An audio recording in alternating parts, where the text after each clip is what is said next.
You're listening to Wolf Spirit Radio. Hello, everyone. Here I am. Thank you for being here. Thank you for joining us at Answers from the Universe and the Andronicus Transmissions. I was just muted. Not intentionally, but accidentally. Yeah. So I started my show last night with my finger on this button, but without realizing that it was in the other mode, so I actually muted myself while I was talking. yeah, so happens to the best. We're talking, yep. and no one's hearing. So good we day. got a great show today. But we're going to have James Rink on the second hour, and we've got a cast of characters that came through again. And of course, Aldebaran speaking up. They're coming in, and we have Amy Delgado that's going to take care of that. And she's going to read through the words of Erasmus.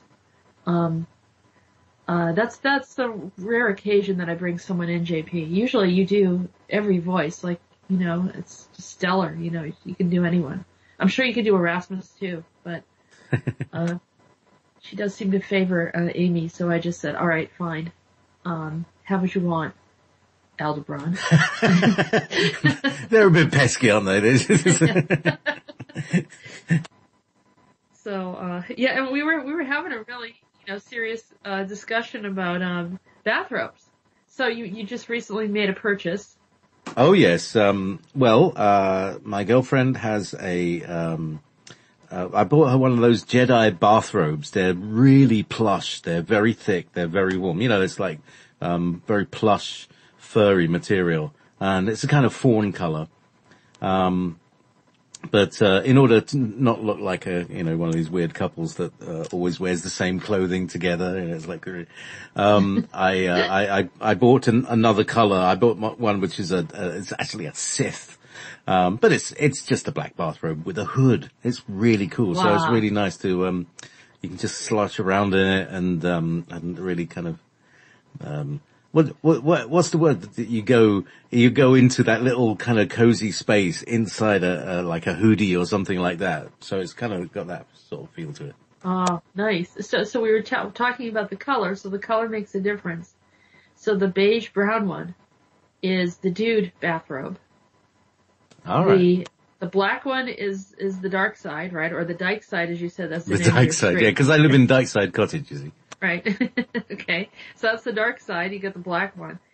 And if you want to be like Gary, you wear the dark blue one. Navy blue.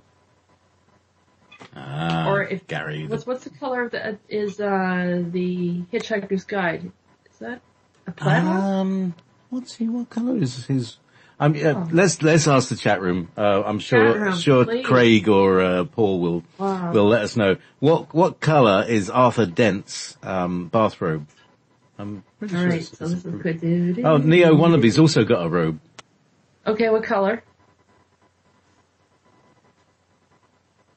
Does he say? He's just put a picture of a cat in a red star-colored bathrobe with the towel wrapped around his head with a packet of Oreos. Now that doesn't make sense at all. No. So they're from we won't mention they're from the other star system that we don't. Yeah, they're the unicorn bunch. Sounds like. Oh, it's a blue robe. Thank you, Vanessa. Oh, okay. Oh, he wears a blue robe, so he's wearing Gary's robe. Interesting. Mm. I thought for sure he was wearing a dude bathrobe, but anyhow, and I thought it was plaid. Why am I thinking it's plaid? Is that his pajamas? I think he's got plaid pajamas underneath it. Yeah. Oh, yeah. Yeah, and those, I think that's important too, to have those plaid pajamas as well. I mean, there's no rules. Whatever you want to wear underneath. Or not. I'm just seeing if you can actually buy a dude bathrobe. It's a kind of, it's much paler. Yeah, you can actually buy $44.99, £50. Yeah. You can buy a Big Lebowski, the dude, Halloween costumes it is from. But yeah, it's a kind of, it's a sort of grey beige sort of colour there that he's wearing in the dude. Actually, then it's considered the bathrobe of dudism, right? The bathrobe of dudism, indeed. Yeah. So Brian, we just wanted to clarify, Brian and Melinda, who had an in-depth discussion of bathrobes last week with us, and we had fun. we're gonna also have, I think the transmissions are a little lighter this week. Sometimes they get a little heavy, and then other things come up. Although we might be talking about some heavy stuff later because of the interview that we did with on Super Soldiers Talk with James Rink and Peter the Insider, and a discussion about some very serious issues and how that they use video games for disclosure. And most people don't realize this, but they're actually doing that. Peter is, keeps on reminding us, hey, this game right here is to let people know what's going on, but it's a soft disclosure.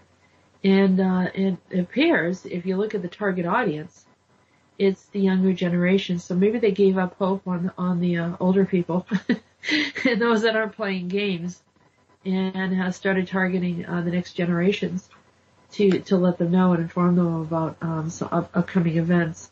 Peter has talked about a lot of different things like, zombies and, all sorts of like really strange things. And in this case, this is, Fallout 4 he mentions in the interview, and Nuka World and all these different, things related to a future apocalyptic event. And, that maybe doesn't have to happen. But he's saying that, according to, the ACIO, some of this stuff has played out in one of the timelines. So we're going to have more discussion about that and the controversy of it too, because, a series of events came up that we had a discussion, where I was having visions and seeing things, and I said to James, I said, I see you here, I see this gray species taking you from this location to another, and we should look into this. And he wanted to get a confirmation from Peter, and I said, it's perfectly fine, because actually it helps to validate, some of the stuff that I'm, experiencing, and sure enough, Peter had more information on what I was seeing. And he actually defined the species that we were looking at. So, it was really, very, very insightful, a lot of strangeness in what we were looking at. And, you can really feel the frustration that, I was shocked a few times at what Peter was saying to me, and, so was James, because there's a point of truth. You say, well, I recognize that. It's familiar to me. So, more discussion of that. You definitely don't want to miss the second hour. But meanwhile, we're going to have, Amy Delgado is going to be here, and she's going to read through a transmission that I got from Erasmus. And that will be coming up soon. And, probably around, maybe about 15 or 20 minutes or so. But anyhow, I am looking at the, bathrobe of The Hitchhiker's Guide. And it does seem to have a little bit of it's either checkered or plaid or something there. It's got a red trim, if I can see this one. Where is it? It's got a red trim, and it is plaid. You're right, it is plaid. Where's it gone? There we go. It looks like a British blanket. Yeah, it's not really a plaid. It's sort of checkered design. What would you call that, Bex? Hang on, Becky's just eating fish and chips. Do you think that's like? Kind of like a checkered tartany mix. Yeah, checkered tartany mix. There we go. Yeah, I was thinking that too, because it reminded me of Highlander a little bit. So is this like the cosmic Highlander, because he goes off and experiences things? Yes, the Highlander. So. Yeah, I have to say I've been a bit ill the last couple of days. But apparently, it's okay, everybody. It's a lot better today. And there has been, I spoke to my friend who's a nurse who travels around, and there's been a bit of a DNV around here, which is diarrhea and vomiting. So, everybody's got a DNV. TMI too, right? No.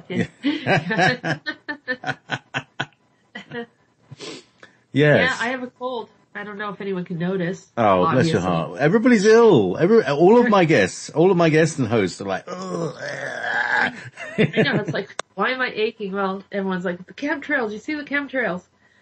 I know there's something going on out there. Too many people getting sick at once. And, yeah, where do they get these viruses anyhow? I just feel like a lab rat, you know? Yeah, I mean, this one that I had, has terrible stomach cramps and they tend to send me, to be honest, into a little bit of a panic because I had a stomach ulcer several years ago and it was just the worst pain ever. And I get this panic like, oh, I don't want to go back there. Yeah. But, anyway, there you go. Feeling better now and, we'll, hopefully I won't have to make too many bathroom breaks during the show. Staying away from that subject, how have the transmissions been this week? Very good. We could probably get started if you like, and let's see. Let's start with Rhodan.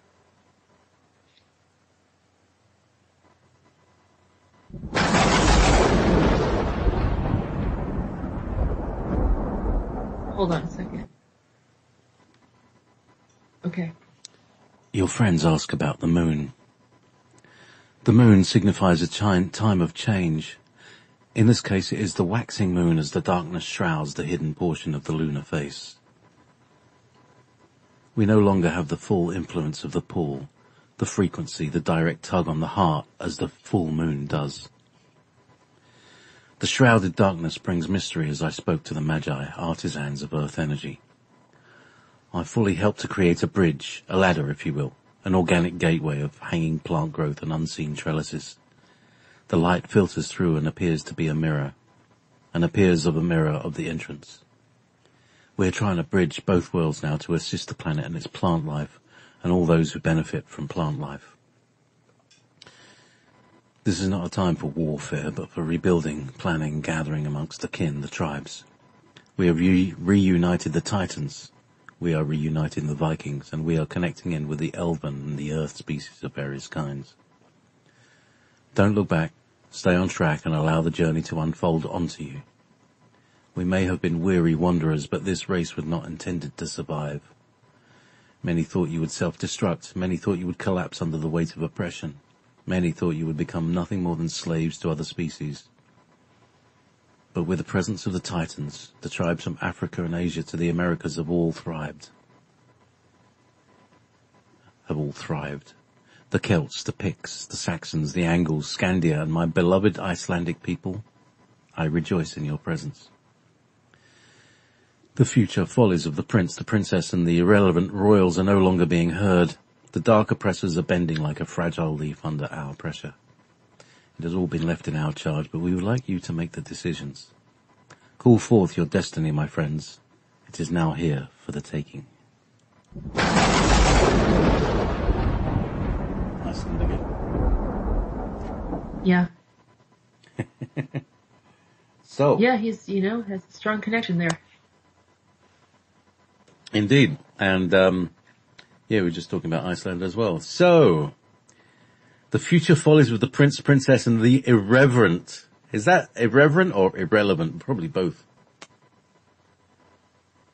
Let's see, I have to go back. I just got rid of it. I usually don't get rid of it. Yeah, the royals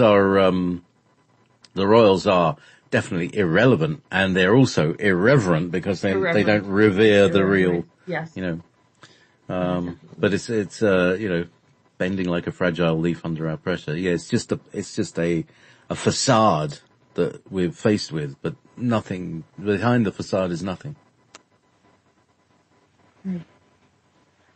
So, on to another? Yeah, I felt that message was very promising, and someone had asked about the moon. What does the crescent moon mean? And, it doesn't really just define what the moon means, but to him, what it meant. So hopefully that was helpful. We're going to go on to the land of the wizards. Now we've been communicating with this wizard land, and it kind of gives a hint of the location of where they're at galactically. So you'll find out soon. You have I've got some more of this strange language to speak. This should be interesting. Yes. Okay, land of the wizards.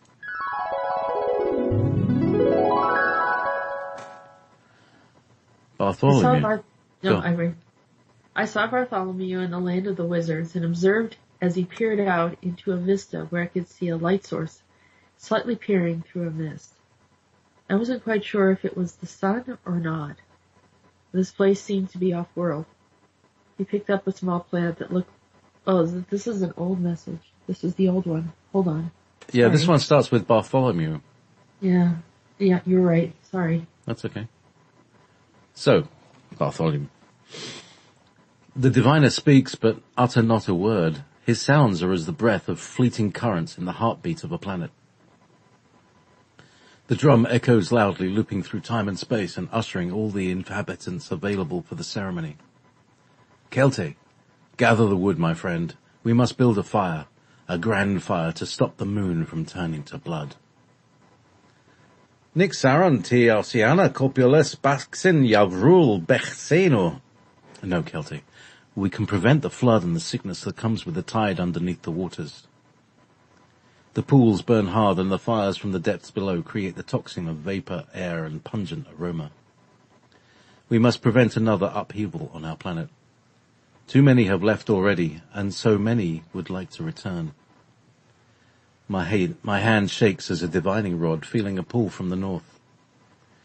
We will use our magic to stop the waves from crashing in. We will build a fire on the coast by the cliff. Remember to let no one dance too close by the cliff.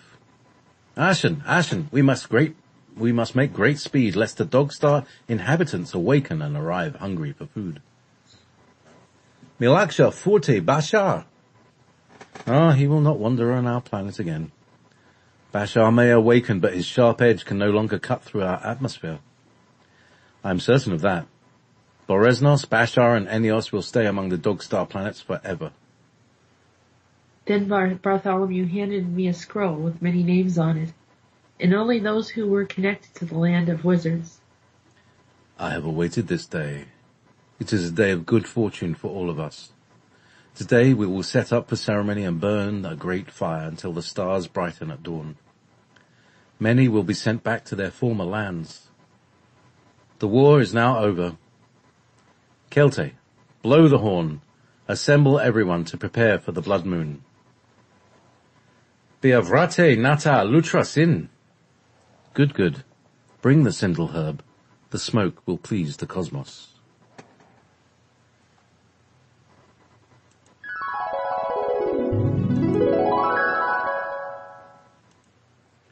Yeah. Bashar. That Bashar? The Bashar? Yeah. Oh. Yeah, I was surprised. What's the deal? I guess Bashar is from the Dogstar, and he doesn't like... He has a thing with the wizards. Mm. And then Borosnus and Enios, I didn't know any other way to spell it, are also with him. Right, yeah. So that means they're not far from the Dogstar. He didn't say exactly where they're at, but... Mm-hmm.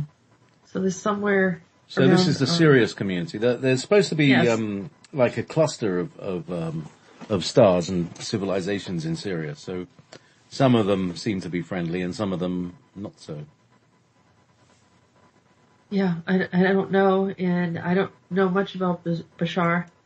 I've never listened, and it's not to offend or anything like that, but that's what they said.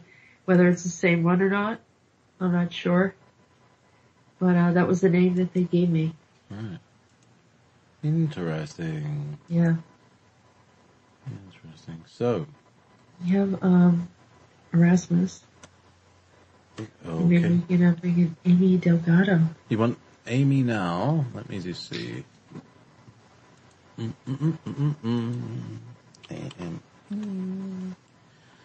she is. Invite to group call. There we are. Here comes Amy and Will. Yeah.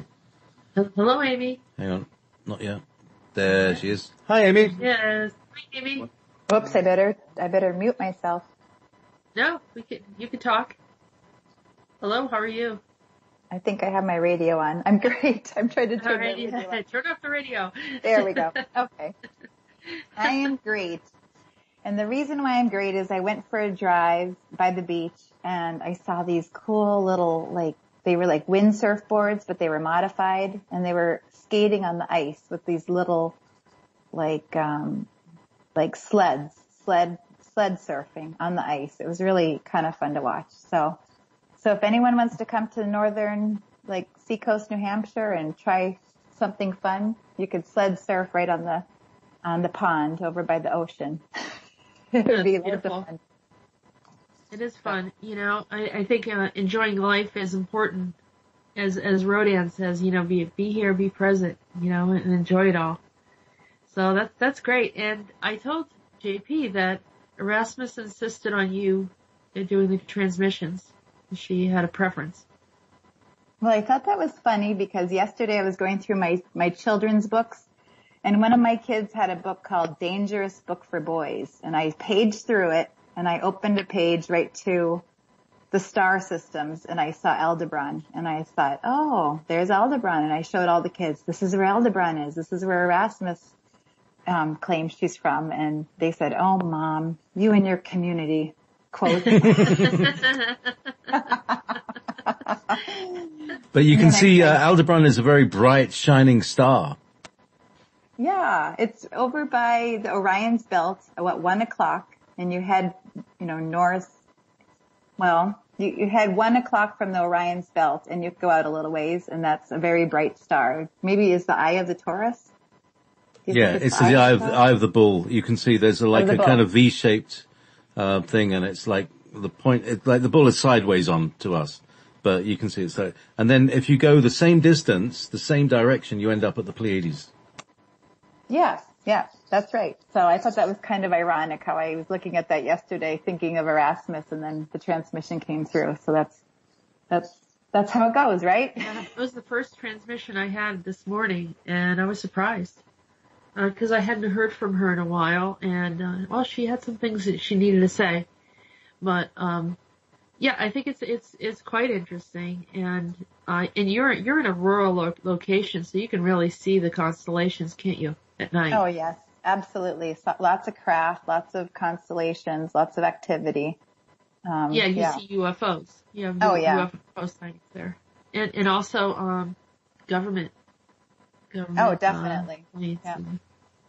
Yeah, and there's the Pease Air Force Base close by, so you never know what's coming in and out of there.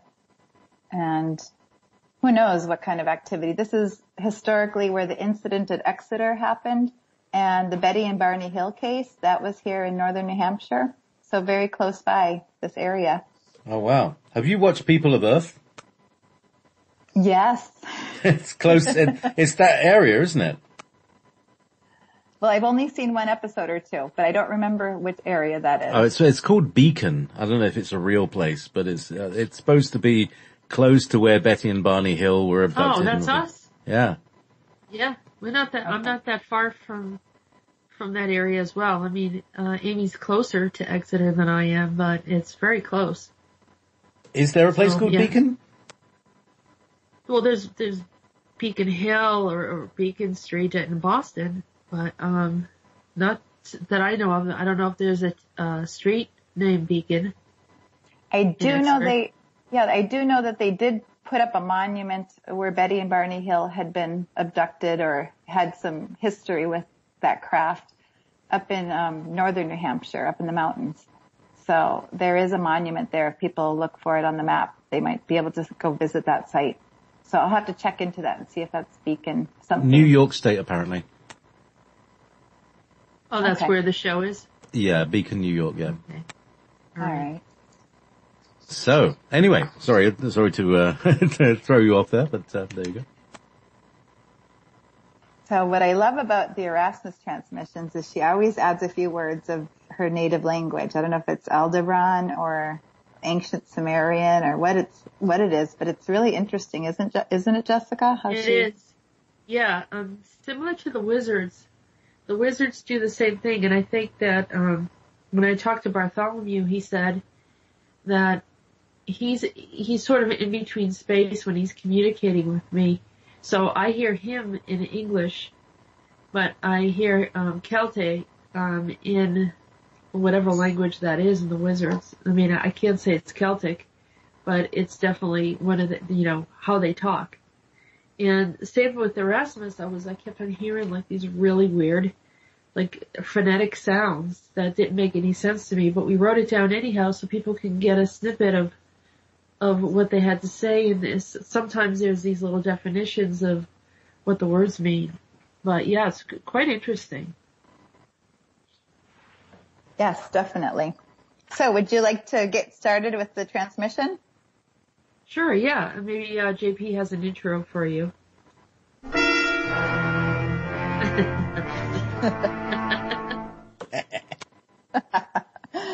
Hello, dear. I'm sure you are wondering why I don't often speak with you. It is very simple. We don't have much to discuss regarding your work, since it is not purely based upon our needs. Many have abandoned us, even those of our lineage. We are a defined core of well-informed elders and sympathetic toward the human cause. Many of you get too alarmed by our presence. We have no intent on taking or harming any of your species. Our main concern is to remove us from the extraction process that is currently occurring on your planet. The Death Star, or Dyson Sphere, that you have seen psychically, as well as had a confirmation of its presence from satellite images, is not of our doing. This was coordinated by the receptors of light on Codex 348 and 341. We had a great drama with one of our council members, Carl, or as you know him as Carl Lagerfeld. He refused to disengage from the agenda of the receptors and may have seemed quite judgmental in the process. I realize working with him has not been an easy task. He had taken a particular interest in your work. We even received reports and statistics on occasion regarding his assessments.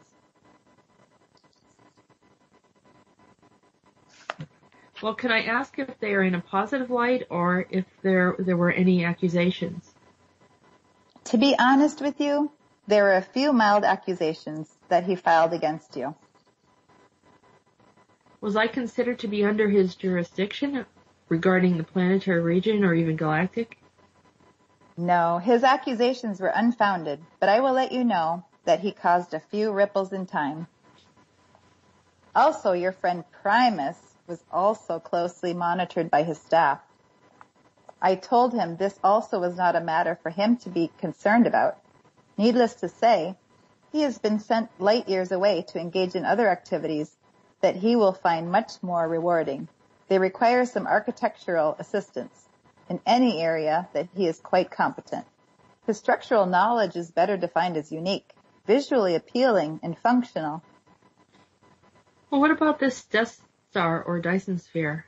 I saw images of it and there seems to be a golden glow on the sphere. Try not to engage too much with their receptors initiative. It will only add complexity of conflicts and cosmic looping. They are the masters of illusion and have little interest in our efforts. Clearly, we had been blackballed and labeled as unfit to assist. But this is changing to a more positive outcome. We have pointed out that those who have been on the watch have had similar problems as we have yet. They endure limited scrutiny for ill-kept behaviors and disruptive inclusions with the human tribes. The Germanic tribes have had multiple handlers of off-world groups who have little or no interest in their future existence. This is the primary reason why we have not aborted our mission or abandoned Earth altogether. We should like to correct matters and assist those who come from our planet. Surely one must understand the nature of kinship. It may not include all, but we have our interest in assisting with our people. You realize that the Aryan or Lyran, many have been confused about this. It is an old civilization that existed throughout time. Tell me, what should we do with those who have harmfully entangled with our people? Can you present them to the councils? Maybe they have their proper associations that they can be redirected to. That's a fine idea. Wait, it appears that Carl has a system set up on the planet. I think you will feel more liberty if that is removed. There now. Doesn't that feel better? Very well. Taso leta. Mi oni seta. Peace to your planet. That was Erasmus from Aldebaran.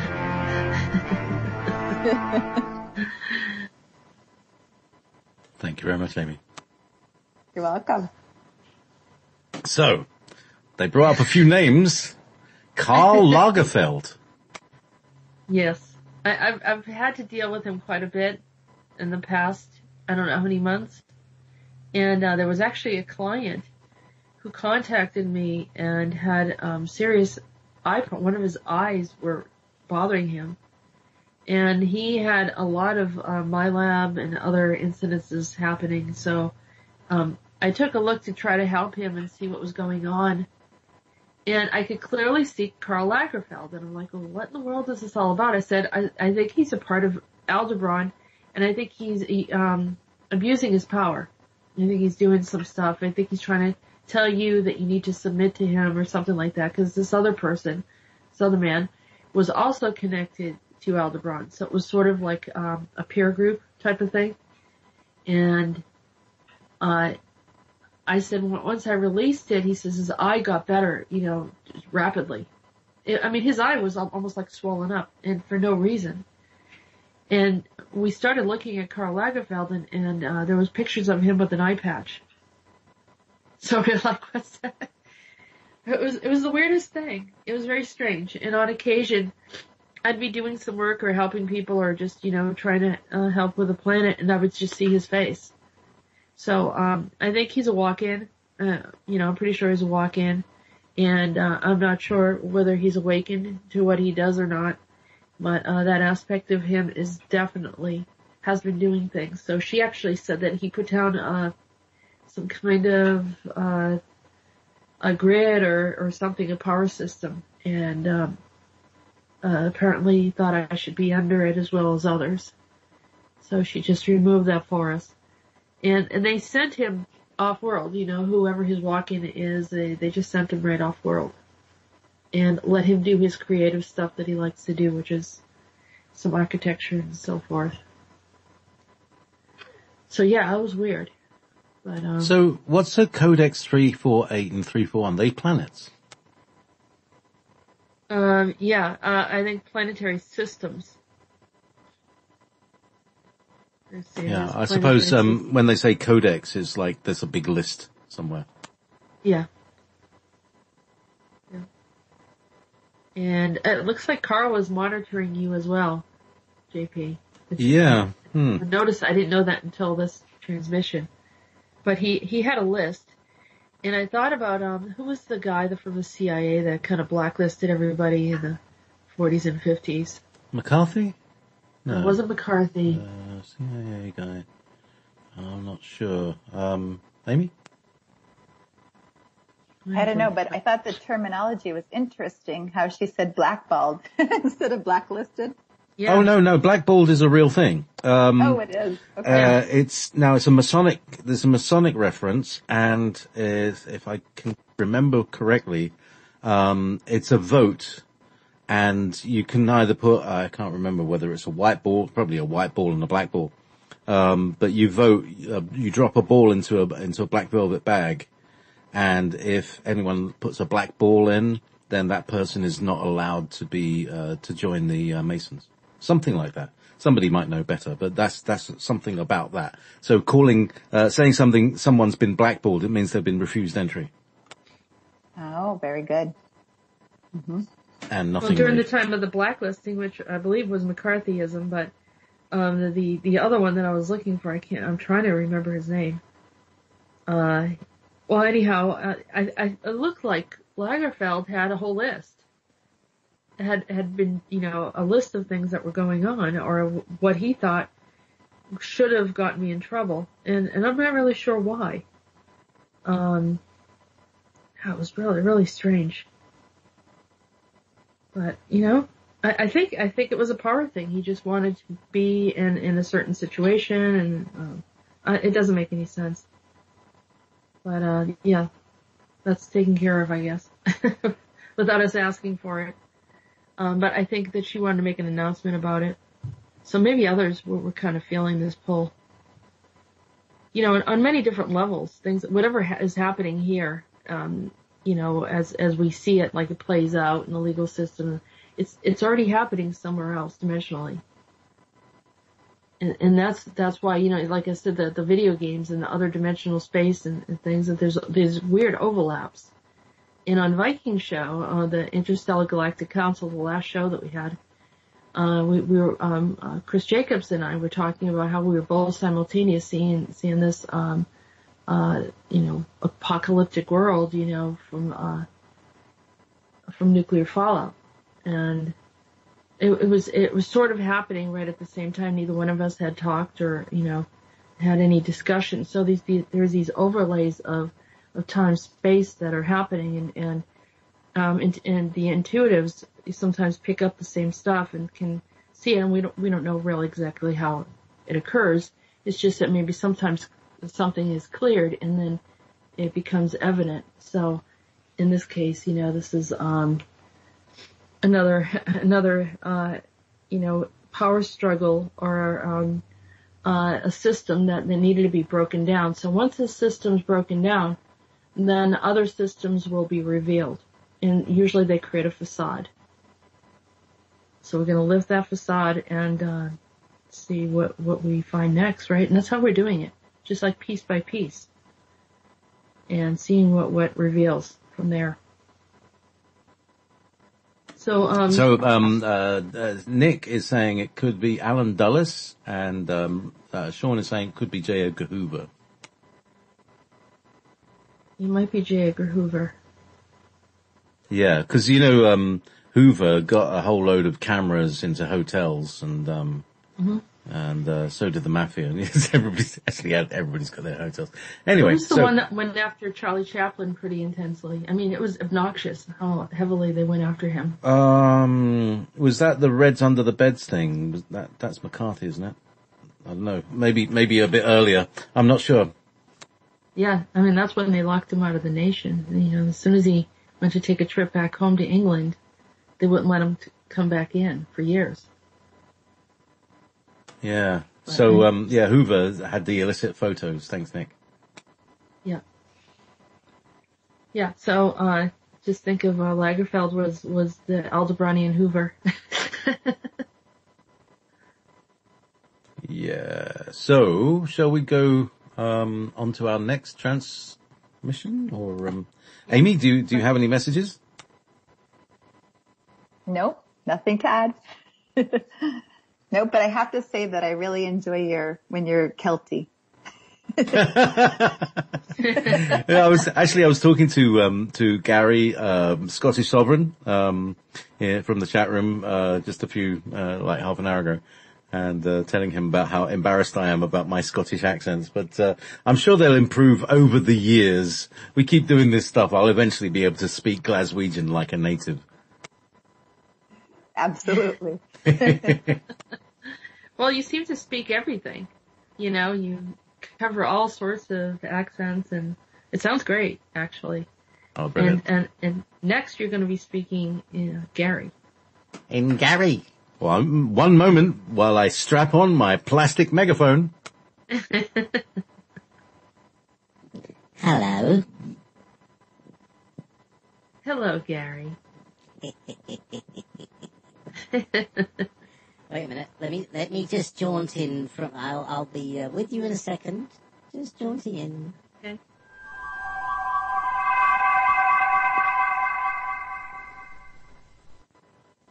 Hello, Gary. Hello. I heard you talking about me not long ago. Yes, Gary. I had this strange vision of a portal going down a lagoon on an island, and then I talked to Brian. He had a dream of a similar location.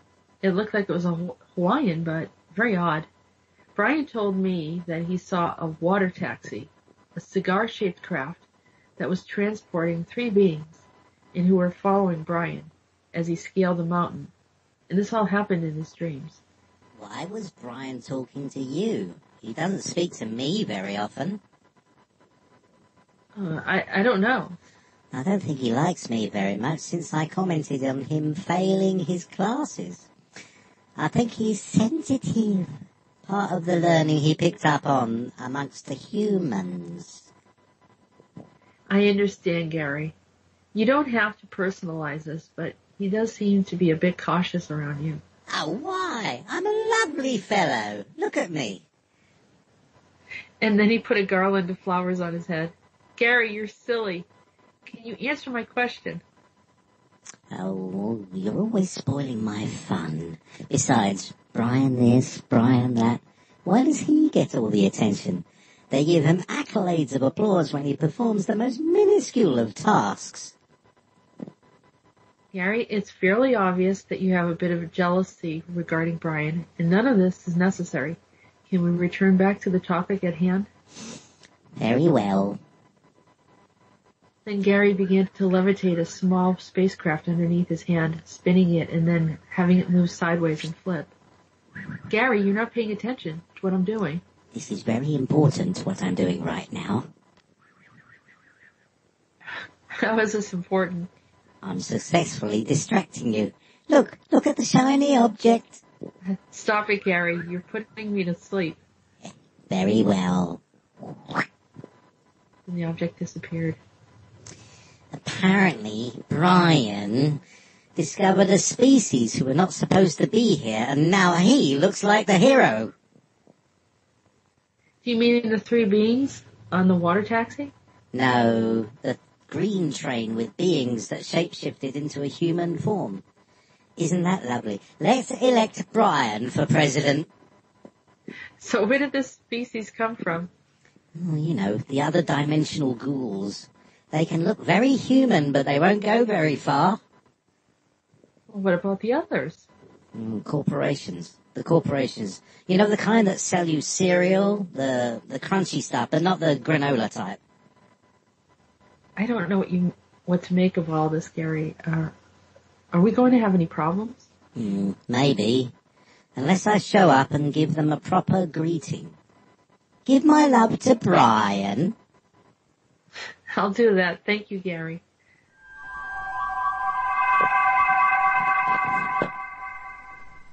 I hope that was sufficiently snarky for you. Yeah.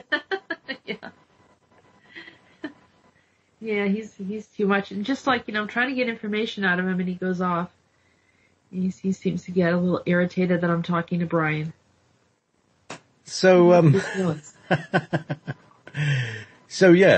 apart from his jealousy, this transmission is 80% jealousy. Yes. So 15% snark and 5% information. Now, where was it? There's a shiny object. No. Brian discovered a species who was not supposed to be here. And from the, very spot. Yeah. Oh, right. Yeah. Corporations. I know exactly which one he's talking about. It begins with a K and, sounds like Smellogs. Yes.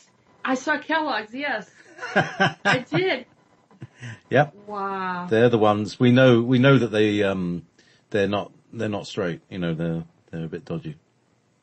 Wow. Yep. Mm-hmm. That's exactly. And I was like, are you sure? I didn't put it down. Yeah. Yeah. So as I was reading, I bet they're talking about Kellogg's, and when he said the cereal. Cereal, yeah. They make Rice Krispies and cornflakes and all the standard breakfast cereals that everybody has. And, when they say fortified with iron, you can actually, you put them in a bowl and, you let some of them float around and you can pull them around with a little magnet. Yes, you can. By the way, I have a piece of magnetite. I went to our local crystal shop. And I asked her, you got any magnetite or hematite, and magnetic hematite? And she said, oh yeah, here, I have one. And she gave me this lovely little cube of it. So, thank you very much, Laura from Barbaloo, in Forest, and, give her a little shout out. And, she's lovely. My band performed at her wedding and they're still together after all these years. So that's great. People have been getting the lodestones, and someone that had problems with being abducted, he started having the lodestone. I don't know if he wore it or had it by his bed at night. He said a lot of the abduction stopped. Ah, so there that you must go. have done something. Mm-hmm. Which is wonderful. So I wonder if it disrupts some kind of magnetic field that they tune into us with. Makes us more sort of more stealth-like, yeah. I don't know if it creates another field around them where they're, harder to access. It's just uncomfortable for those that are abducting. They just can't get in there. Interesting. And Brian is also saying Kellogg's designed to bland sexual desires. And, designed to bland? Yeah, to make them, to bring them down, to nullify. And also Ujwal from London, Kellogg's and Rice Krispies have beef fat, and many Hindus and vegans don't know about that. Wow. Yeah, you want to eat more raw foods anyhow, as much as you can, even though with the chemtrails, none of it's really pure. And Amy knows about nutrition, has ideas. You don't eat anything from Kellogg's, right, Amy? Oh, no, I don't. But, if somebody buys it and they have it for a while, I try to just do Reiki over it. And then you can, like praying over food, doing the Reiki over the food, put out your intent to neutralize anything that's negative energy. That does have a good effect, I believe. And, if you keep up your trace minerals, then you absorb all the good minerals and good vitamins that you have in your other foods, and you're just healthier. So I always tell people, if you're not feeling well or you're feeling down or whatever it is, especially this time of year when the days are shorter, go ahead and get some supplemental trace minerals and you'll feel great.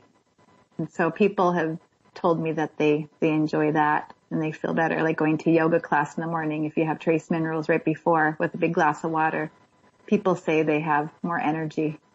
And I believe that, and I practice that, so I think that works. That's good advice. We need more of that. People being more aware and educated regarding foods and absorption. I think that's another issue. Yeah.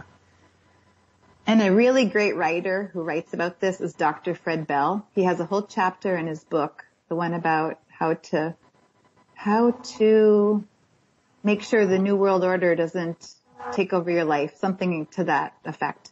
And there's a whole chapter on what the CIA knows about depleting soils and how, there was a push to get people on pharmaceuticals and how the depletion of the soil, of the depletion of the nutrients led to depression and all of these other problems that psychologically can be diagnosed and prescribed medication. And he would go into great detail explaining what really the serotonin levels and, the minutia of it, of how to get mineralized, and you wouldn't have to go on these medications. There's a really simple answer. Get the minerals and you'll feel great. So I really like his work, and he no longer is with us, unfortunately. He lost his life when he went on the Jesse Ventura show shortly after. He passed away in his hotel room in Minnesota, my home state, and I've always followed his work, and I feel like he's really has a valuable amount of knowledge to share. Please look him up, Dr. Fred Bell. Definitely. He was involved in the time travel and teleportation experiments in the 1950s and 60s, people. This is all documented in Sean David Morton's book, Sands of Time. He's one of the people that did this thing where they, hey, get this. This is something nobody knows. This group was looking at time dilation, from nuclear explosions. And so they, when the Russians were going to set off a nuclear explosion, they teleported a probe, a sensor, into the explosion and then back out again. And in order to cool it down, they sent it to the moon and back first. So they would teleport it to the moon, cool it down, send it into the bomb, grab the data, then send it back to the moon to cool it back down again, and then send it back to the lab where they examine the data from it. So that's what Fred Bell used to do in the 60s. That's why he's so knowledgeable. He knows everything. Or he knew everything. Absolutely. He knows so much. And he's related to Sean David Morton, right?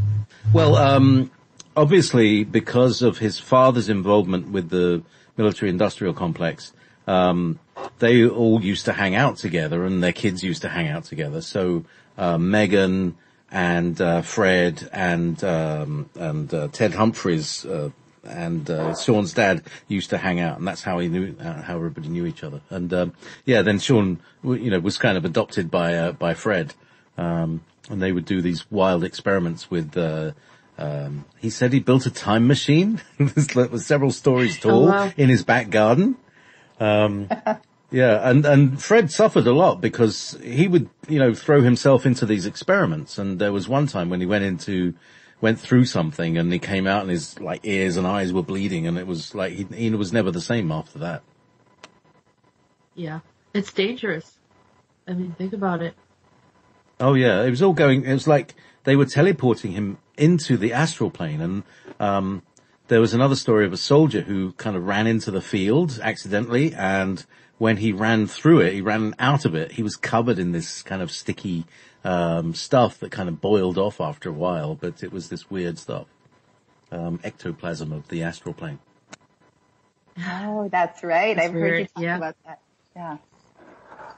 So many strange things, and you really have to do your homework if you're going to try to create a time travel device in your backyard. That's right. You got to know about this stuff. Yeah. Yeah. Oh, we have, James is coming up, so we probably should read the last transmission. And we have Meetis. I better go and grab my guitar. Presumably there's going to be a song, so here we go.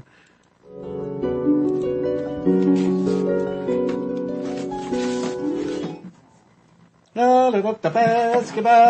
you very much, everybody. Yay! Thank you very much. Thank you very much. Thank you very much. Thank you. Yeah. Thank you very much. Thank you very much. Yeah. So Meetis finished with his performance, and then he grabbed a hold of Baylord and he told everyone that they had to leave straight away.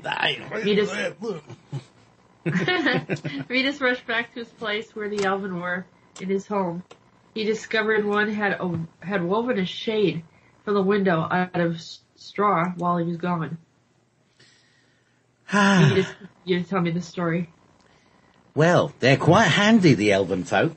They fixed a few cracks in the roof and the wall, dusted the dirt out from the floor, and wove a few shades and a small carpet from the rags that I had in the back. I thought all I needed was a fireplace burning, cup of tea and some tobacco for my pipe. I made some soup and candles. Candles? How do you make candles out of nothing? There they were, hanging on the wall, the thread between them. Baylord carried a gurney sack filled with potatoes, carrots, turnips, and I carried my instruments. We had a feast that day. Somehow I discovered there was some mutton in the bag, and we made a fine stew. I pleaded with Baylord to go. He knows we shouldn't be here, but I didn't push too hard, for I enjoyed his company. It's nice to be not alone. The Elven were planning their return during the wee hours of the morning. They said the stars had aligned properly and the moon was bright enough to journey by night. Goetze left me some seeds. They said they would give me a bountiful harvest when planted in the spring. I told them I'd like to have something different than the pumpkin stew I've been eating. I do fancy fresh crops, and I knew they wouldn't want to have anything to do with the medder eggs, so I gave them some of my clothing for their journey. Their arms and legs were a bit too long, but everything else but everywhere else fit well. Oh, I feel sad already just thinking about them leaving. I wished them well and told them they could come and visit me any time, as long as they knock and not interrupt or interfere if I had a lady visitor. You know, I'm quite popular in these parts. I have to keep some of the ladies at arm's length or else they beat down my door. I know one thing, I'm not sharing them with Baylord. They seem to fancy his brawny, strong arms and rugged good looks. He's got that twinkle in his eyes. If the girls can't see that, I won't have a chance. I've lost a bit of my own sparkle. I'm a little worse for the wear. Besides that, it's good to have a friend. Here's a song for you, Primus. sing it with good cheer. Right, I'm just gonna quickly, copy this.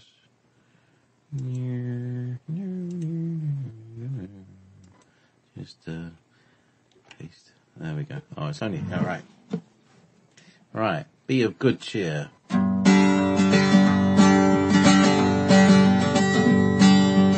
Some say the kitchen is in the home. The boiling pot, see how it rolls. Lemon rind and herbs and glaze. The fancy food of lords and maids. A gentle pout takes a taste. The hungry stomach, haste makes waste. The things to celebrate, the pleasures on earth. So many wonders are ours at birth. The holding hands in circle play, the sunshine dreams when children play. The endless hours the sun then sets, to wake again, place all the bets. Fearless in life, rewards follow through. We turn the next page as the humans renew. We fearless in life, rewards we follow through. We turn the next page as the humans renew.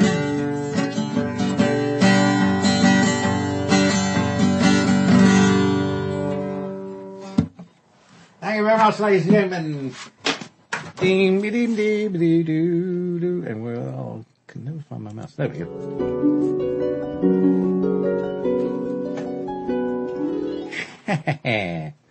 So.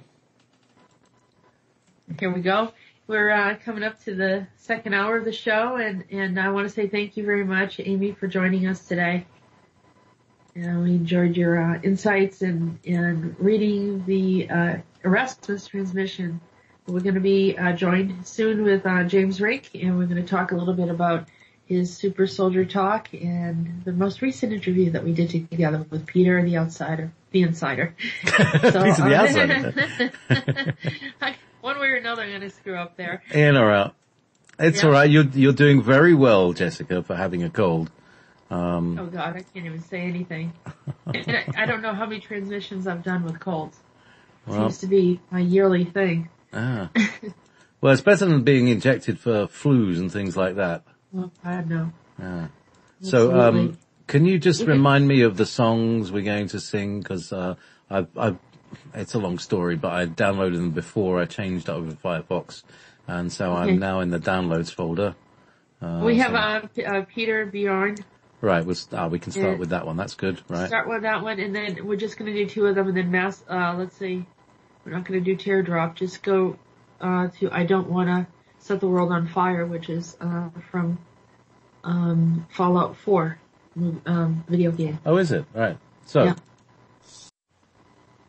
Hello, everyone. We are back, and I am being joined today with James Rink from Super Soldier Talk, and we're going to be discussing some of his latest video and, just trying to get a little bit more, since we were both a part of that interview. I wanted to have more discussion about it because, Peter, was sharing information. We were both a little bit shocked. But let's start off by, James telling everyone a little bit about, your podcast and how people can watch and where they can reach you. Well, hello everybody, James Rink here, and so one of my websites anyway is supersoldiertalk.com, and also visit me on YouTube, Super Soldier Talk, and we discuss about the MyLab phenomenon as well as secret space program, super soldiers, extraterrestrials, but we go really down into the rabbit hole, not to the point where we actually interview people who had memories of being on Mars or being a super soldier, such as myself, and also as Peter the Insider, who works in the ACIO, I'm going to make sure I say that right, which is the Alien or Advanced Contact Intelligence Organization. And just recently, I just uploaded my new interview with Peter, in which we discussed a little bit about some different Project Surrogate parallel, well, it's not parallel, well, some of them were, We're essentially, for those people out there who are familiar with the secret space program, 20 year and back, where they would take someone, when I say they, typically it would be different, dark fleet agendas, or it could be gray extraterrestrials, certain groups, and they would, send you to perhaps on Mars or even another parallel Earth or even on this Earth, and surrogate you. You could be a younger version of yourself and live for 20 years, sometimes longer. And then they would re-age you and put you back. Of course, they would erase your memories of these experiences. And so, in the most recent video we did, we talked a little bit about that. And, that's where Jessica comes in because, recently, I was getting some needle marks again, which is quite common with me. Usually it's about once a day. I get a little injection in my lip somewhere. And, this has been going on for over a decade now. And I asked Jessica if you could just help me sort this out. And that's when she saw me in this gulag, we thought it was in the Soviet Union. And that's when, Peter said it was actually a Nazi parallel reality. So, I don't want to go any much further than that, but I do want to just mention that please visit supersoldiertalk.com to check that video out, and a lot of others as well. Thank you. Okay. Well, it's great. No, it's great. And James, the whole thing started like, people do this with me all the time. Hey, I'm having some problems. Can you take a look? And I started looking, and I thought, well, just kind of find something here and there. It became like almost a thread of different things that I started seeing with the tall grays. And so I'm like, what's going on here? And I know that, it was hard for you to wrap your head around it because it was so weird what I was seeing. And, Peter had mentioned how, I told Peter, I said there was one incident where I was abducted and I was put in this like holding cell and there were two of these aliens that were looking at me, and both of them had this like heart-shaped head, or like the two lobes are separated. Some people say they look like butt heads or whatever, but I mean, I can't laugh about them because they're really, really mean. And I remember hearing them say, this one's going to remember.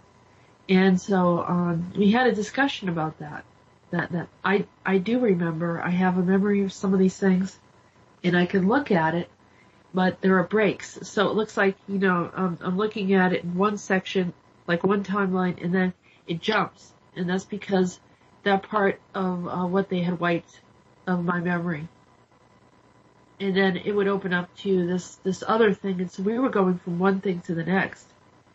And it wasn't until you have to listen to the interview because Peter explains what exactly was happening and the locations and the different places where this all transpired and took place.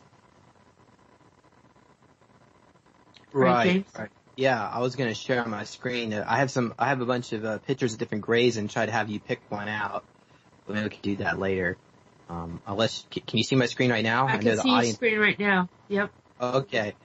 So we'll just have to put this picture on supersoldiertalk.com where people can see it later on. But I'll just go through this. Yep. Slowly. We could put it in the chat room too if we needed to.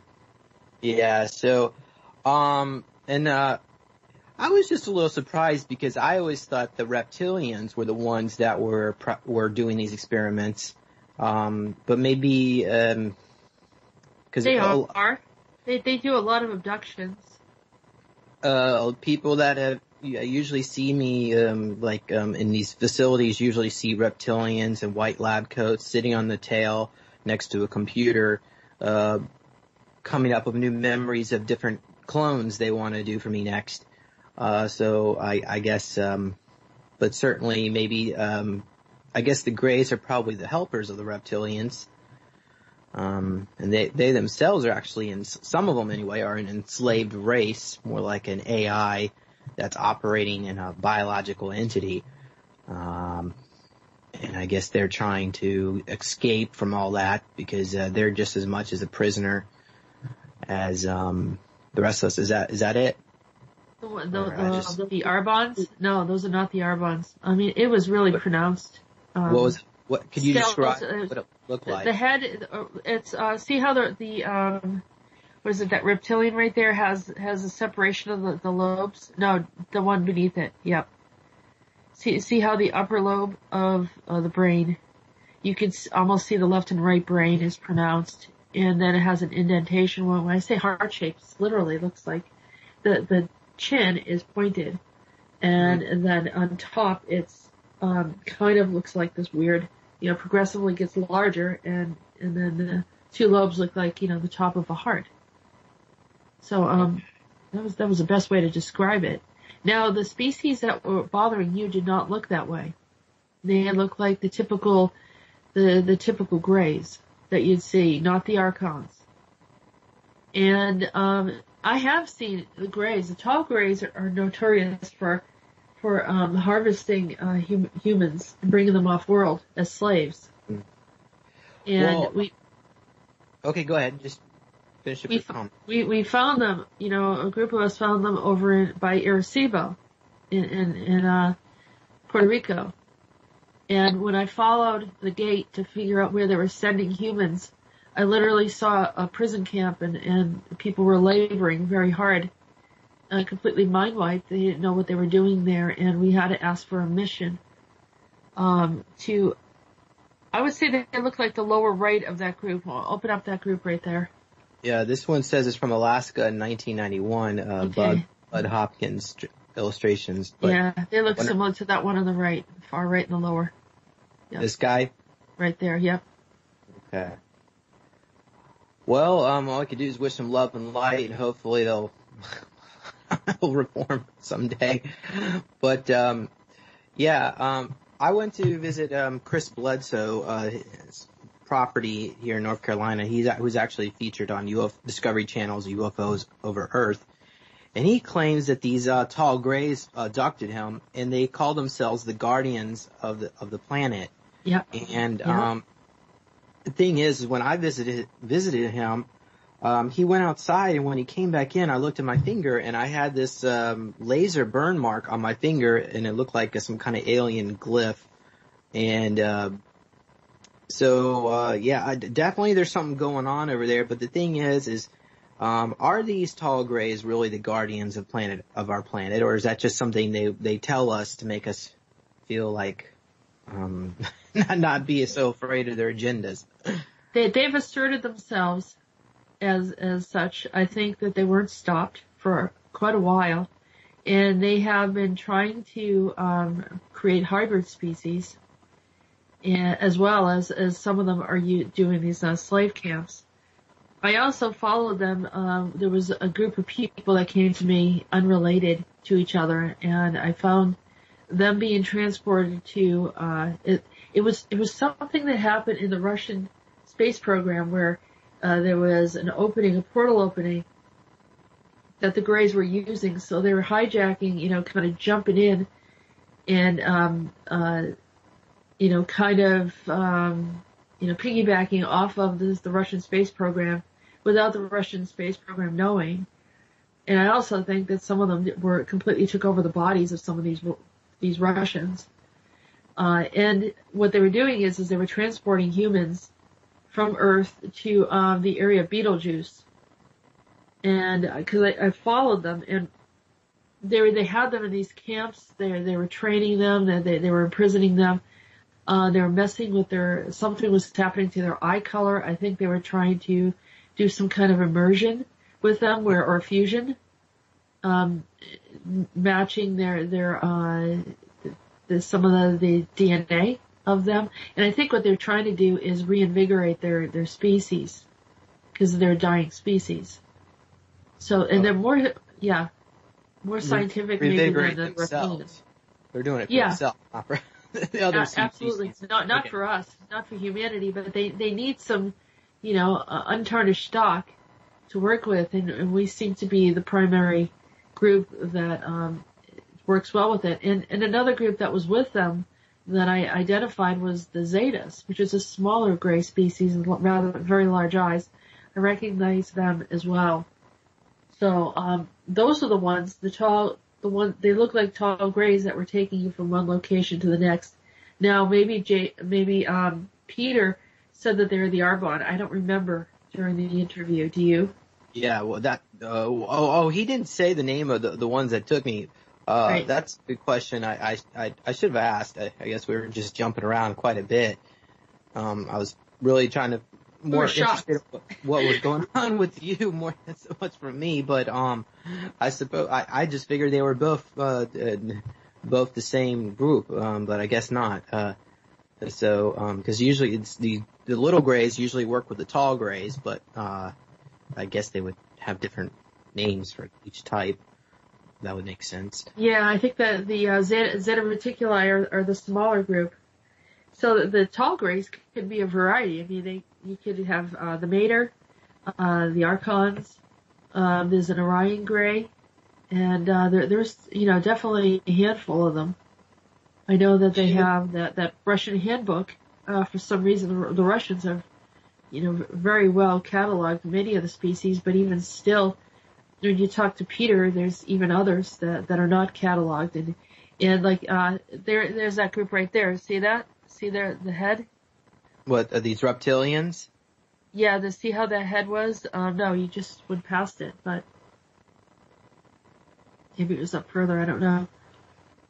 So can you describe to the audience members, for those who are not visualizing this here? Yeah, we're just looking at some of the pictures of the grays. James, is it possible for you to post them in War Spirits chat room? I suppose. How would you go about doing that? I think you can just drag it in. Leave it for JP right in Skype. Okay. If you're not in. All right, I'll do that. I'll let JP take care of that. While we keep talking. Yeah. Awesome. Okay, so then from this Nazi gulag, they were taking these children and indoctrinating them. But I guess either you said that I wasn't there very long, but apparently you were there as well. I guess they erased both of our memories. Right. And well, I thought I was just watching you, and then later on, as time evolved, I saw that I was actually there. Oh, okay. And they turned us into children, right? I mean, they originally, I saw you as an adult in this gulag type of setting, but I think. I forget the name of the location that Peter mentioned. It's in the interview. He explains it. But, yeah, and then later on. It was in Alaska, but he didn't say where in Alaska. But again, this is parallel Earth where the Nazis won World War II. And in that reality, Alaska is more like a no man's land, or I wouldn't want to say that. It almost seemed like it was its own separate country. Because Alaska was given to the United States by Russia, but if the Russians didn't, they weren't really the Soviets didn't win the war. I'm not even quite sure how the Nazis would have treated the Soviet Union after they won. Maybe they went after them too. I don't know. But anyway, so go ahead.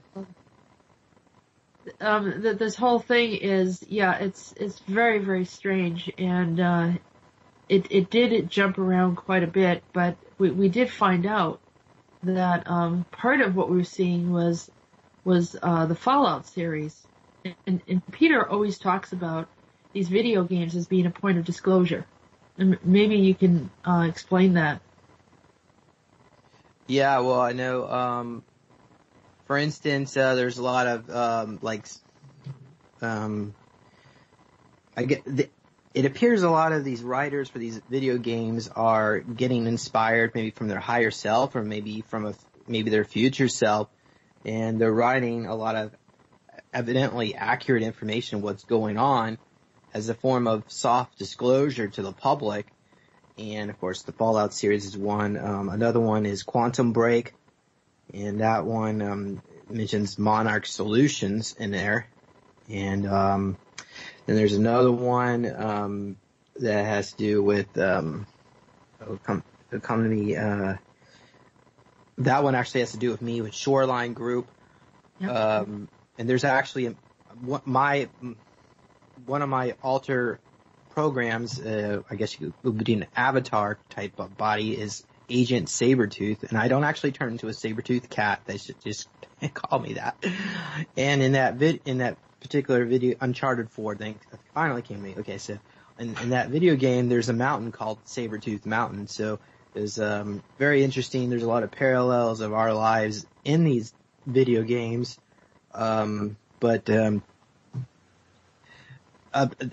I mean, it's kind of hard to explain this to people who really don't understand how this could be possible, but this is what Peter claims is taking place, and I tend to believe him. It seems to make a lot of sense. I agree too, because I have actually seen some of these realities, and recently, on the Interstellar Galactic Council, Chris contacted me and said he saw me as a clone somewhere, and then he also saw like this kind of apocalyptic post-nuclear reality, and it looked like in a desert scenario, and I was seeing it too. I started to really look and try to see, we connected and had a discussion about it because it was really weird. We were both describing what we saw. It was very similar. And so, yeah, if it's there, it does exist, and we can take a look at it. One of the things that I also think is strange, and I didn't discuss this with you, James, is that with my channeling, I interact with different beings. And after Peter told me that I was in Fallout 4 and I was the woman who was the wife that was holding the child that gets shot, right? I believe that's what he was talking about. Mm-hmm. And so I started to look at all the Fallout series, and I found names like Jonas, who I've channeled multiple times, Jericho, who I've also channeled and communicated with. I mean, it was really weird. I started, saying, wow, this is, it was connecting to some information that I was getting to know and understand. Also, the one that they call Father reminded me very much of Andronicus in the future, who goes by the name of John. And he's supposed to be the child of this woman that dies, and they take him because they know that in his future he becomes like they're in this underground facility, right? And he's kind of over it all, and he refers to himself as Father, but he makes all these synthetic beings. And I have a bunch of transmissions from someone by the name of John in the future. Now his name is Sean, right? In the video game, his name is Sean, and I have all these transmissions from John, and it talks about him as a scientist and how there were jump gates, and some of the people that worked in his lab were jumping back into time and making themselves famous, like as some of these female deities and so forth. And I think they were calling them the 12 Monkeys, like that other movie, The 12 Monkeys, but that's what John called them. Bruce Willis. And so originated up, in the future. And one of the incidences occurs over in Anatolia, and I had information about Anatolia, about one of the goddesses there that was, kind of a goddess that was featured by this Maximus, trying to think of it. It was sort of like a racing track there in Rome, and they deified her and so forth. And then I saw this other video where they were trying to, they were seeing a link of how these Neanderthals were coming in during that same time period. I mean, the whole thing was just like, this is just crazy. But that was the portal right there that John was telling me about, and he was explaining all these different things. So the question is was I talking to the Father from Fallout 4? Which is very odd. Who would be in that scenario? That would have been my son. But technically he's Andronicus in the future. It's all very weird. Now, I do want to mention that in the reality where there was the nuclear war and the apocalyptic situation, apparently what happened is AI became self-aware soon after that took place, and the Cabal thought they could just hide out in their underground bunkers and wait for the radiation to clear up with their technology. They have technology to do it quickly. But what happened is the super soldier AIs, I guess, our avatars and all clones and so on, and these bases became self-aware, and they eliminated the cabal, and they were running the planet. And in that particular reality, I was plugged into an AI-type computer, and my mind was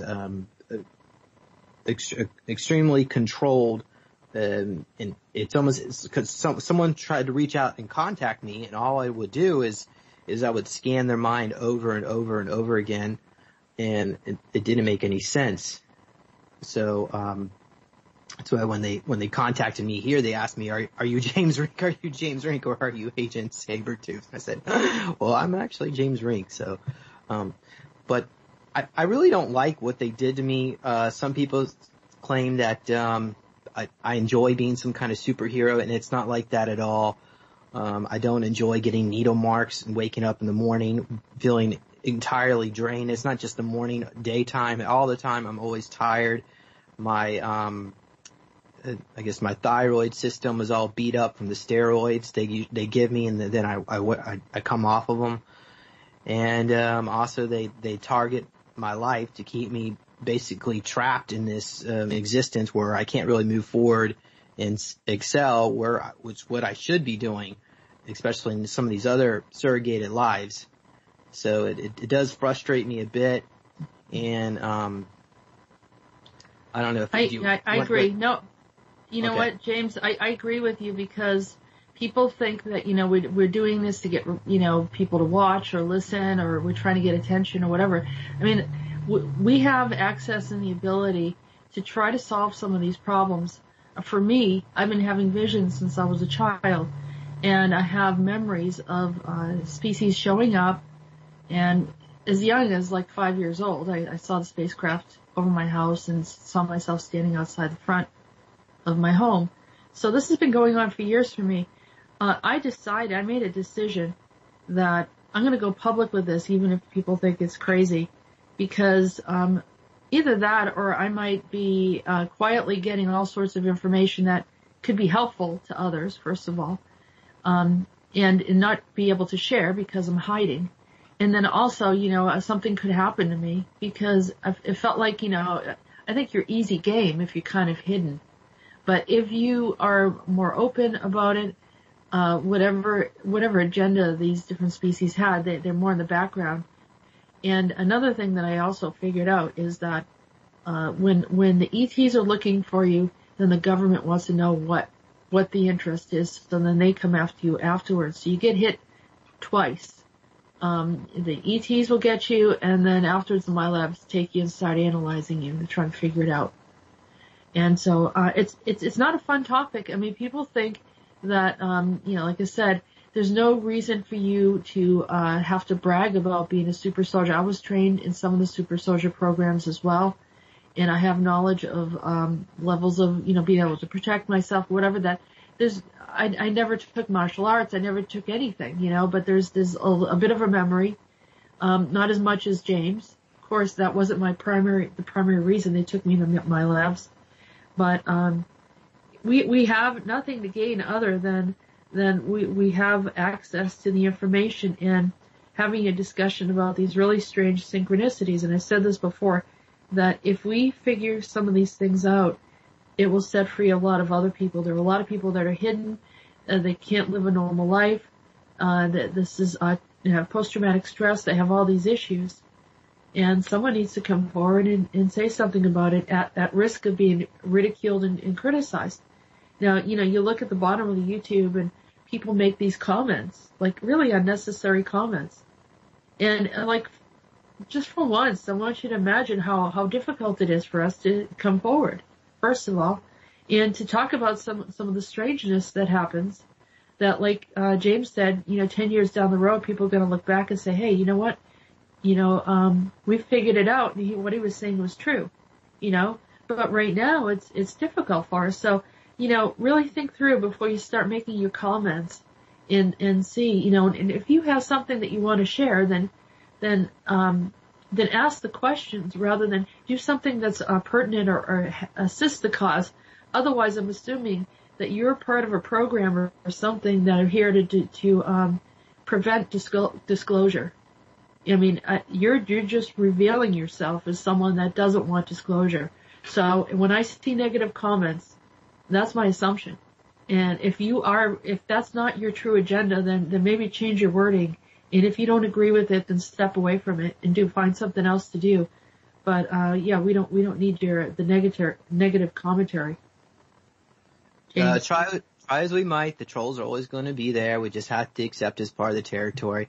But I do want to mention this because somebody who watched my video recently with Peter, one of the questions in there to Peter is I would really like to have my memories come back because they erased them all using, I guess, the blank slate technology. And even if I meditate or if I ask my guardian angels and do all these rituals you're supposed to do, Tai Chi and Kundalini rituals, it's very difficult to get anything to come back.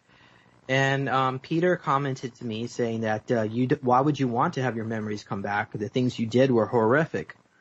And somebody commented to me earlier, and I guess this is another my lab, I'm assuming, that got triggered, and I guess some of his programming came out. And this is what I guess their line of thinking are our handlers. So he said that if you remember the details helping a last week human trafficking raid, you probably wouldn't be trying so hard to legitimize the glimpses we give you. Please discourage operational fantasy based on 1-second glimpses of absolute horror. Trust me, the black goo is very necessary. Otherwise, 20 years of training is lost easily in one mission, not cost effective. Fountain of Youth is also the ocean of amnesia. That is all I have to tell you for now. So I was just curious, Jessica, do you think that's appropriate? Do you think we should accept that as a good thing, that we don't have our memories back? For me, knowledge is power. Every person that I've worked with, I really wish that they could see what I'm seeing, and sometimes they do. Sometimes they'll say, oh, well, that makes sense, I had this dream. And a lot of times people get it in the dream space. But they have done a very, very thorough job in preventing people from having their memories. Now, one way to test this is to go to different intuitives that don't know each other. And if you find that they're saying similar information, I mean, there's no possible way that one's talking to the other, and so this information is there. So that's the next best thing, is to sort of test it out. If someone like Peter, who actually has access to the records, his records are very, very plain and obvious. And we've had the discussion where he has no purpose in lying. He feels accountable, and so he's just revealing what the information is. But it's startling at times. And sometimes I have to say things to people that's uncomfortable. But you have to be willing to hear the truth in order to better understand what your experience was. And there are those that don't ever want to know, and that's their choice. But for some of us, the mind wiping that they did was very, very thorough. And maybe through regressions and so forth, glimpses of it might come up. But it won't be a cohesive. It might not be, it might be fragmented, as Peter mentioned. You get glimpses of it, and then, it breaks off. And so you don't really know how it ends. And, for me, it's a preference, James. Okay, so at this point, I think it's a good idea if we talk a little bit about Nikola Tesla, because apparently we were also surrogated there, according to Peter. Yes. When I say there, I mean more specifically a parallel reality in which the Nazis won World War II, and they gave Nikola Tesla an unlimited budget, as well as the re-aging technology, so he's still alive today. But over there, we were proteges of Tesla. I guess you were a test pilot, apparently, for this electric jet engine, according to Peter. And apparently I worked on some kind of bulletproof fabric that was also electrical. Like an inventor. Yes. And I was just curious, is there a way we could possibly reach out to Tesla from that reality and maybe he can help us here? I've communicated with Tesla, not trying to. He's shown up on occasion, and mostly when I'm in a space where I'm looking at something and it covers maybe what he would consider his domain. There are a lot of these beings, that are out there, and they have specifics of what they think is their area, their field, and if you sort of stumble in on it, because they're sort of, they're extraterrestrial. They're not just a human soul. And when you find them, they will reveal to you what they want to reveal. If they see you as a confidant or someone that they can really share information with, or there is some type of connection, then they'll open up and share more details of things. They might select someone that is going to carry the flame of the work that Tesla does. He might choose an individual, which in your case would be nice if he was saw that you would be a good candidate for that. I typically, when people have contacted me to bridge the communication, to at least have a discussion with these otherworldly beings and kind of find out what's going on. I mean, I recently did this whole thing on Houdini, who also believed in other dimensional space, and we brought him up to Peter, and Peter didn't have as much to say about him, but it seems like Tesla was someone that he felt very connected to. And when I told Peter, I said he seems like he's kind of very specific. Like if he doesn't want you in his space, he's very bold about it. So, like I said, if you worked with him before and you're in good standing with him, it's very possible that he might give you something. That's wonderful. Right. Jessica. Well, go ahead. Sorry, James. Jess, I don't know if you recall, you may recall, the first time you did a regression on me, that we went back to another timeline. Now, I don't believe that this is the Nazi timeline. I believe this is another timeline where the Rothschilds never took over, and that things are much more modern these days. In at this period, but it was in 1840 on another timeline. Do you think we could get in touch with that fellow as well? The person that won the award? Yeah. Yeah. That would be interesting. If you want to explore that, it would be very interesting. I mean, you've asked it, during the show, you've asked if there was other aspects of you, and there was an aspect of you on Jupiter, JP. So his voice came in so loud to me, James. I was in the kitchen, and I was like, wow, I have JP's voice in my head. I mean, this is just not normal. And so I said, well, hi JP, what's going on? And then he explained to me he's JP's future, and he's on Jupiter. And so we call him Jupiter Jeremy. And, he said something. Is that Jupiter Command? A space station above Jupiter called Jupiter Command? I'm hearing yes. Yeah. All right, yeah, but we were also in Titania on Jupiter. There's Titania was also, but I mean, it's a place that you could go to travel to, and there was also an incident with raptors. Do you remember that, JP? An incident with what? Raptors. Oh. That was like life-threatening. There was another time, but he came up through like it looks like a wizard planet. And so, you put it out there and you say you want to look at something, and I don't know where it's going to happen, but then like I was doing a regression, and they guided me. Sometimes they do the elevator thing where you go up and down the elevator, and I came out, and I see this man dressed up as a wizard, walking with a wooden, I don't know, so some kind of wagon filled with like root vegetables and stuff. And so the person doing the regression with me said, well, who is that? And I looked, I said, that's JP. There he is. So I wasn't necessarily looking for him during that session, but it sort of just showed up in his intention and desire to see himself in the future.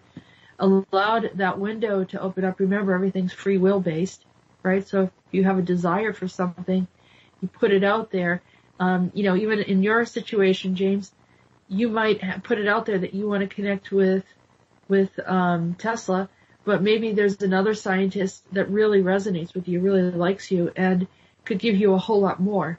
So we kind of focused in on, Well, there was one I was working with for a while. His name was Tian, and he was a reptilian scientist from Diaries 65, I believe, or 45, something like that. And he worked on super soldiers for the military, but he went rogue, I guess you could say, because he didn't like how they were treating us.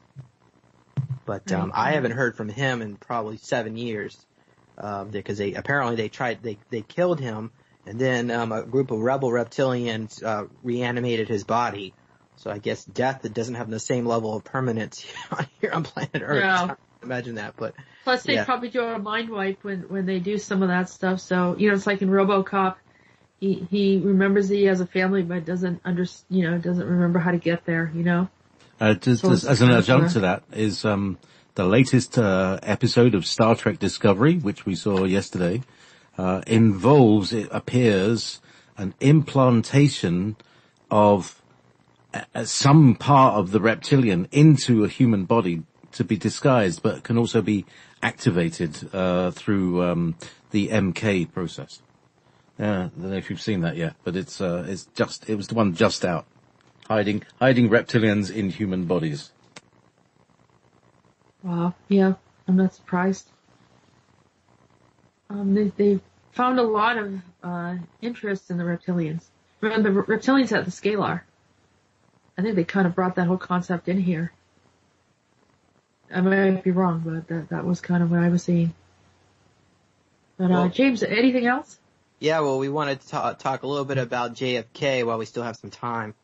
I did do an interview with Adrian, and he channeled JFK, apparently. Well, I just say that because there's no way to confirm it was really him, but it does seem like it was him. And I'm going to just go over some of the answers. A lot of people are wondering, for instance, like who killed him. And I did pose the question, was it MJ-12? Was it because you were going to tear apart the underground bases and the CIA because of the drug trafficking money and all that? And he said he wasn't aware. I mean, he was aware of underground bases, but not that the CIA was being funded by drug trafficking money. He says he was going to tear that apart, but he says the primary reason he was killed was because he was, in particular, Jackie Kennedy was borrowing money from certain mob organizations to pay other mob organizations. They were making all these deals, and I guess one of his runners turned on him. Sean Giannakana, I think his name was. But apparently Jackie was demanding more money from some of these groups than they were willing to pay, and the word was put out to have him exterminated. But I mean, I still believe that the driver is the one who shot him, and Kennedy claims it was him, but a lot of his memories seem fragmented as well. Yeah. But we talked about this, James, about having multiple timelines, and for some reason there were certain incidences that seemed to have a few different possibilities. And that's definitely one of them. The whole Marilyn Monroe involvement, which I think you said there wasn't a relationship, but I'm positive there was. Yeah, so there's some either that or he was lying about it. I think he was lying. He didn't, still aware that he's married and is, in that space where he's in, and wants to hide, and says no, wasn't in a relationship with Marilyn. Interestingly, he says that Jackie Kennedy has not approached him on the other side. He doesn't know where she is. Did he say he knew where Marilyn was? No, we didn't ask about that. But JP just wrote, a couple of WSR hosts have also claimed to know him, who killed him. Yeah. By channeling him himself, and John himself. And who was it, you think, JP? Well, I've seen lots of things. I've seen that Bill Cooper film that we were talking about in the break, and also loads of other theories. There's Dark Skies, the TV series. Did you see that one? because that basically, it's about MJ-12. Have you seen Dark Skies? Yeah, I've seen that. Yeah. Ages ago. Uh-huh. So it's all about MJ-12, you see, and MJ-12 killed him. Or the aliens through MJ-12, the alien infiltrator of MJ-12 was the one who killed him. So there's all these little clues there. So, I don't know. Yeah, but there's multiple timelines where it could have happened, like, there's a few different scenarios and they're floating out there that people are picking up.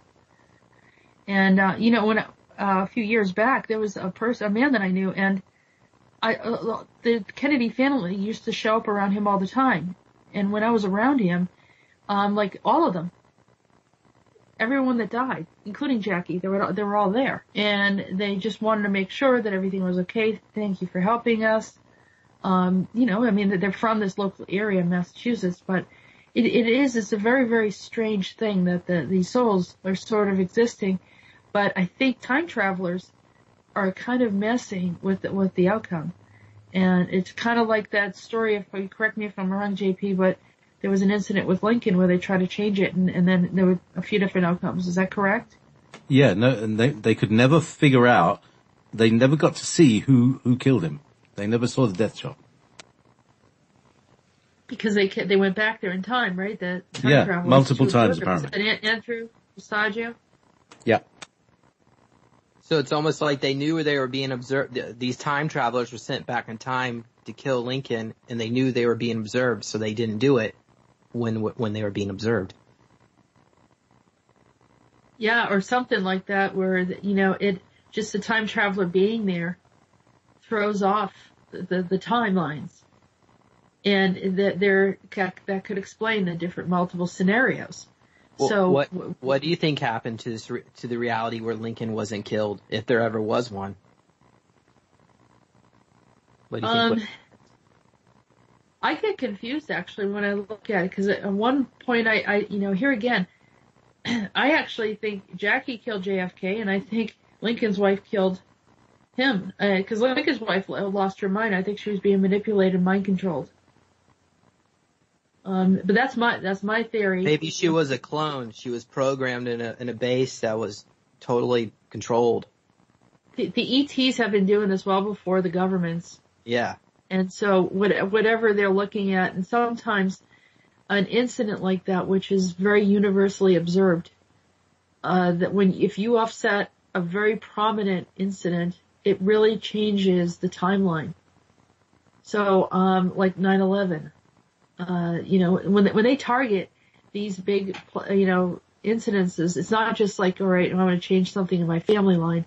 I don't know how much of a ripple effect that is, as opposed to if you change which president, who wins the election, or whether the South won during the Civil War. Those are big ripples. Those are really big. I actually traced this guy. I was getting his name and everything, all sorts of information of this guy that, actually was influential, and I knew he was influential in stirring up Lincoln to go into war. And because he was coming from California, and he thought slavery was wrong, and he was very impassioned. And I actually literally psychically got his name. I looked him up. I found him and traced everything that he did, and then I watched how he went back and actually was influential in starting the war. Now take him out of the picture, and maybe there was a boycott instead, and there was no war in the Civil War. Or bring in someone else and, have someone go and visit Robert E. Lee instead, and that changes the scenario. That's why this stuff is dangerous, because we don't know the impact way down the road and how it can completely, mess up the fiber of our future experiences. In the reality where the South lost the war, the United States was not as strong of a nation to defeat the Nazis, so they were quickly and easily taken over when that scenario that took place. Consequences of actions. Thank you. We're out of time, Jess. Okay, well, thank you very much. James, you want to say your website again? Yeah, please visit supersoldiertalk.com and also visit Neological Tech, NEOLOGICALTECH, to learn more about meditation technology and how it can help you. and support me in the work that I do. And also visit Jessica's website. What is it? Readings by Ariel? Readingsbyariel.com. That's ARAEL.com. And I thank you so much, James. Listen to that interview. It was very interesting for me. I learned some things. And thank you, JP, Amy Delgado, for being on the show earlier. Have a wonderful day, and we'll see you next week.